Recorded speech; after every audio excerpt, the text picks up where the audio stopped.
2 days ago, Patrick McQuaid was in the press conference and talked about the current situation between ASO and Grand Tours and the UCI, and said it was very bad for the sport to see UCI and ASO fighting in the middle of the road, and that you needed to sort it out, or else the teams might have to take things into their own hands. And they're having a meeting in Belgium.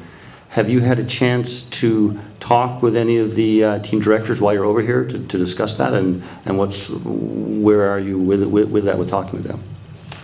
Well, I prefer we stick with the Amsterdam Tour for the moment, but I do understand that you do want to know some of these questions and want to know the situation. First of all, let me explain that this is not a situation which has been brought about by the UCI. It's been brought about by ASO. It's been brought about by an organiser who refuses to accept the rules. And as a government, which we are, a government of cycling, as a regulatory authority of cycling, we cannot accept that people will refuse to obey the rules of the sport and the rules of the governance. If we do that, then we lead to anarchy, and we lead to a complete breakdown of the control of cycling worldwide. So from the point of view of that situation, this has been created by ASO, and that needs to be remembered. I had a meeting with ASO last week to try and find a resolution and try and find common ground and try a way forward. But that meeting was based on, first of all, the fact that they must accept the rules. They refused to do that, and the meeting broke down. It didn't make any progress.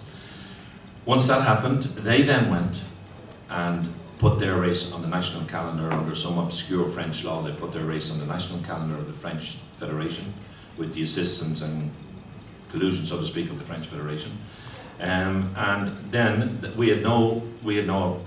was left no alternative, the UCI was left with no alternative but to declare that under the rules of the UCI, and again we stick legally or legalistically to the rules of the sport, which is what we're trying to enforce. Under our rules, Pro Tour teams cannot take place, nor professional continental teams cannot take place in a race on the national calendar of a federation. It has to be on the international calendar.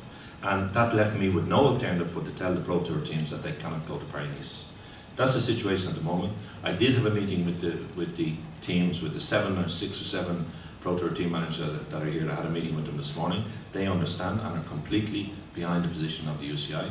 They're prepared to accept the decision of the UCI that they cannot take part in that race, and that's where we are at the moment.